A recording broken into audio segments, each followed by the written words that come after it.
Mom a Navy nurse, World War II. I was born in Fort Benning and I grew up in Fort Bragg. I remember one day in junior high, a girl came in crying. Her dad was going to Vietnam. Crying and crying, and they sent her home. Must have been around, I don't know, 1961. So I knew early on about Vietnam. Americans there, Americans being killed there. Something very wrong there. Back in my mind was, I want to go there. Be a Navy nurse and serve my country and protect our men. I was the lead singer and rhythm guitarist in the Sugar Candy's all-girl band, Mary Jo Kincaid for Beaumont, Texas. We did rock and country and were about 17 years old and thought we were the living end. Well, one day at 67, an agent told us he could book us, miniskirts and little white go-go boots, to go over and entertain 500,000 boys in Vietnam. Well, that was out of my mind. 500,000 American boys grooving on my music and loving me, because I'd be lifting the words of war right off their shoulder with my love for them. $1,000 a piece in airfare and all expenses paid, he said. Oh boy, book me on. I wanted out of Erie, Pennsylvania. I was turning 17 and didn't want to ride Erie, Pennsylvania till I was 40 years old. I didn't know anything about Vietnam. That wasn't the point. The point was I wasn't into anything. The college scene, demonstrations, anything. Religious family. Playing with dolls till I was 13. Well, it was still a very sheltered time for girls. So one day my high school counselor says to me, "Well now, sissy, what is it you want to be? A nurse, a teacher, or a secretary?" "Oh, well, sir, a nurse, I guess I'll help save mankind." Now, my biggest problem with my first year in nursing school was that I had no self-control and I couldn't stand to see people in pain. But my instructors told me, "You don't have a choice in there. Just get in there and do as you're told." So there's this old guy in a coma, and I'm supposed to give him a shot of penicillin in the rear end, and now I'm really a wreck because how can I cause this poor old man any more pain? But I do it, and the guy immediately comes out of a coma and says, "Oh my God, where am I?" And I think, I did a miracle. I saved a life. I'll join the army. I'll save the world. I was graduating from Bazaar and primary education. Prim, high, proper collars, sleeves right down to my elbows. I'd already been offered a boarding school position for the fall term when I saw a Red Cross ad on the placement board. I went into the interview and they said, "Well, Red Cross has 2 groups going overseas early summer, Korea and Vietnam." Well, Saigon is a sophisticated cosmopolitan city, I hear. Diversity of people and all walks of life to meet. Besides, they speak French. I took my junior year in Paris, you see. Well, it snows in Korea, doesn't it? Well, as Vietnam has wonderfully warm tropical climate, I'm told. So I went home for the weekend to tell my parents. "Father, Mother, don't you see, if I'm going to do anything with my life besides being old maid boarding school teacher, I might as well do it now." Well, it grew very quiet that Sunday morning, Mother's coffee cup rattling in its Dresden saucer. "Look, Whitney, if you insist on running off to the ends of the earth, please be aware that there will be repercussions on your life. So please, dear, please, do think of it carefully." "But don't you see, Mother, I already have." I was anti-war. I hated Nixon. I knew he was a liar and evil. So did my friends. We were hippies. Woodstock, bell-bottom jeans, long hair, headbands, pot. I remember Kennedy saying, "What can you do for your country?" Well, I was 21 when an army recruiter came into my nursing school, all dressed up in her uniform. And she was showing us this wonderful film about the glamour of being an army nurse and all these gorgeous hospitals all around the world with all this modern equipment. We didn't have zip at my nursing school. I was very impressed. After the film, I asked, "But do nurses have to go to Vietnam?" "No," she goes, "women volunteer for Vietnam." I know my friends were thinking I was crazy. There were 2 others ready to sign up at any moment, and I was thinking, this will be perfect for you, Leanne. It'll pay for this last year of nursing school because money's tight. And you can express your opinions about the war by helping non-soldiers when they get back from Nam. Somewhere like Hawaii. See, I was born and raised in New York City, and I'm half Italian, half Chinese. And so I went through a lot of prejudice because of it. I just want to go to Hawaii, where everyone looks like me. Well now, I'd been a WAC for almost 18 years when I decided to go over to the Nam. First joined up in Jackson, Mississippi, where I was born and raised. They asked me, "Still, what MOS would you like to be?" Well, I'm a college graduate and have been teaching music, so I'd like to join the Army Band. So they gave me the 4th trombone part to audition with. And if you know anything about music, you know that is the hard part, the do-pity-do. So I'm playing along with the band, except Warrant Officer Helen B. Whitehead has made some prearranged signal with the band to stop at a certain point. So all you're hearing is me going do-pity-do-pity-do-do-do. Afterwards, she calls me aside and says, "Sorry about this, Steele, but we can't have any Negroes in the band because you just don't blend in." 1950. My first touch with the American Armed Services and how they want you, but they don't really want you. Anyhow, by 1967, I'd edited an Army newspaper, run an education center, was a French and Spanish linguist, a prisoner of war interrogator, and was in strategic intelligence. And I knew I'd been hearing lies about Vietnam. I'll just go over there myself, I thought, and maybe my experience in intelligence will be used for once to save some American lives.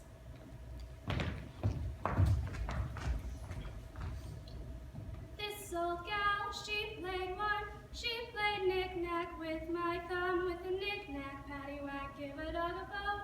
This old gal goes rolling home. My first day at the hospital, they had a mass casualty. I was an emergency. Post-op. Pre-op. Surgery. A circulating nurse. This is receiving. There is a mass casualty coming in. All doctors, nurses, and corpsmen able to leave their lines. Please report at once to emergency. I repeat, there is a mass casualty coming in. I repeat. I don't know how to describe it. I was just thrown into it. All new nurses, please report to first group at the lab for orientation, please. All new nurses, please. They tried to show us where all the equipment was. Bandages, Sterilizers. catheters. IVs. Medications. But it was all so much to remember. It's getting terribly confusing in here. Helicopters coming in. Attention emergency. Helicopters coming in. Coming. Closer, closer. Landing. Wind. Dust flying in my face. Corpsmen running to the chopper, getting injured men. Running back with stretchers. Leaving men on metal beds. Across sawhorses. On the floor. Holy shit. He's got no legs. Gone. Thighs down. There's so much blood. Mud. Green fatigue soaked. Funky. Brown gauze. Soaked bandages. Doctors and nurses, take your positions, please. Doctors and nurses, please. The doctors and nurses are doing 10,000 things. We need IVs. We need uniforms off. We need name, rank, and serial number on each one. But look, blood is spreading up. We need IVs and uniforms off. Blood is spurting up. We need name, rank, and serial number, please. I can't move. I can't think. I can't do anything. I can't even look at the second stretcher because I'm still stunned by the first. Nurse, move. Go with that experienced nurse. Nurse, move. Go to post-op. Move. Nurse, pre-op, move. I can't move. Can't think. I can't do anything. Amputations. Burn cases. Tracheotomies, GIs. Vietnamese. women, and a child. Part of me is saying, Jesus Christ, would you just look at all this? The other part says, What is your problem? move. Doctors and nurses, take your positions, please. There's a mass casualty coming in. I thought they'd orient me somehow. Oh God. Start the IV. I can't. The doctors did it back home. I don't know how. Start the IV. Then show me how. For God's sake, show me how. With 20 men watching, you've got to have their confidence. By making him a guinea pig, show me what to do. Get in there and I'll tell you what to do. Then you just get in there and you do it. Can do. Can do. Here, nurse, take this patient, hold his head. He's very bad.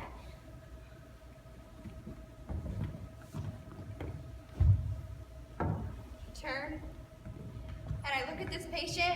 And half the soldier's face is gone. It's okay, I'm here. His name is Jimmy, and he's wide awake. Jimmy, I'm here. You're not alone. Take off his clothes, rip off his boots. So I do. And his foot is still in his boot. I'm here, Jimmy. Right here. Draw 4 tubes of blood, cross-type him, and send it to the labs. Move. I have to go. No. It's right across the hall. I'll be back. No. Yeah. Beep. He's dead. Cover him. Move on. He was going. He knew he was going. I should have stayed. I should have held his hand. Next patient. Move on. My first patient. My first day. Jimmy. Oh, God. I'm holding his boot with his foot still in it. Jimmy.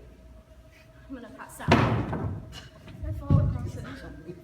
Jimmy. Take that part in the boot and these other parts in a plastic bag. Throw gas on it and burn it. All right, you nurses, you are relieved. Go to your hooches now. Relax. Have fun. Knick-knack, paddywhack, give another blow. This old cow goes rolling home.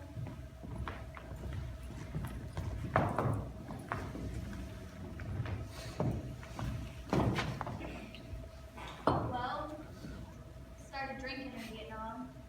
A lot. For most of my spare time, in fact, in the old blue bottle. And playing my guitar. To make it all go away for a little while. 99 bottles of beer on the wall. 99 bottles of beer. Well, you couldn't drink beer while you were working, so then you just started smoking cigarettes and chugging cokes, 18, 20, 25 cokes every break you got. But on your day off, If one of those bottles should happen to fall. I'm here to tell you we consumed a lot of foods in Vietnam. 98 bottles of beer on the wall. Well, the corpsman usually had pot, so we all did a little pot. A little. I only did it with other people. Tell it to the Marines. At least one other person. You? Alright, one thing I did with, or without, others was get stoned. On a lot of pot.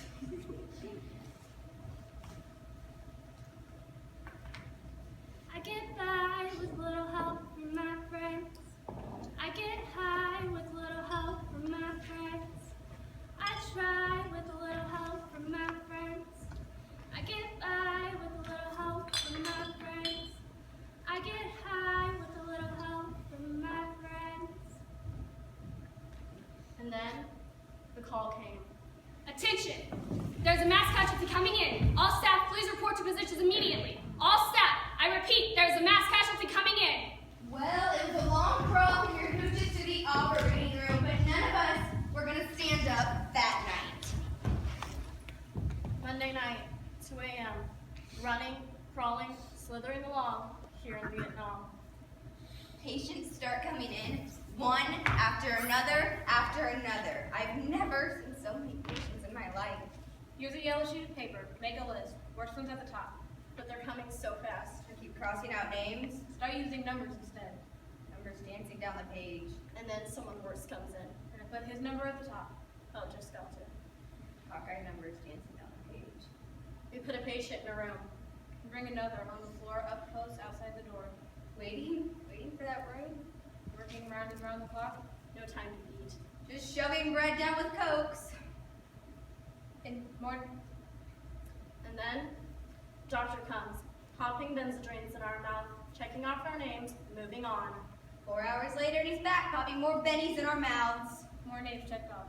Helter Skelter down that page. Attention! Sapper attack! The enemy is penetrating our perimeter. Attention! Be alert! Sapper attack from north corner of air base. Attention! Be alert! The enemy is coming in here. Oh God. For our medications. Oh God. Corman, lock the door. Get your gun and guard that door. Quick! I can't. Conscientious objective, Captain. I can't. Do it! Quick! I can't, Captain. I can't. Direct order! Coward! Do it, I said! You're gonna have to do it, ma'am. I don't know how to shoot the goddamn thing. Get that patient out of bed. Move. Give him the rifle.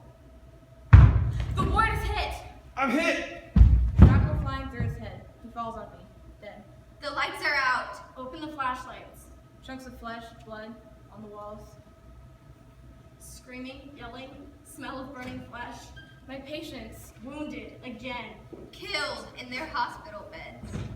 I'm heading into the operating room on the 4th day, the 5th, and the tile floor here slopes. And I see water spraying out of the scrub sinks and splashing on the floor. And patients lying on the floor with blood coming out of them. And I see the water mixing with the blood and running down the hallway. A river, Tet, nightmare river of blood. I run out. Oh God, help me stay behind my wall. Oh God in heaven, help me just to walk along. Except, it's an 18-year-old coming into surgery. And he's so young, he doesn't even have hair on his face. And I'm running along beside his stretcher, and he's calling, Mommy, Mommy, Mommy. And I'm saying, I'm here. Mommy's right here. But I'm only 21 myself. And he's a blonde-haired kid from California looking just like your little brother Denny and screaming, I don't want to die! The piece of my heart goes with each of them. The piece of my heart. Oh Oh God, God, I have got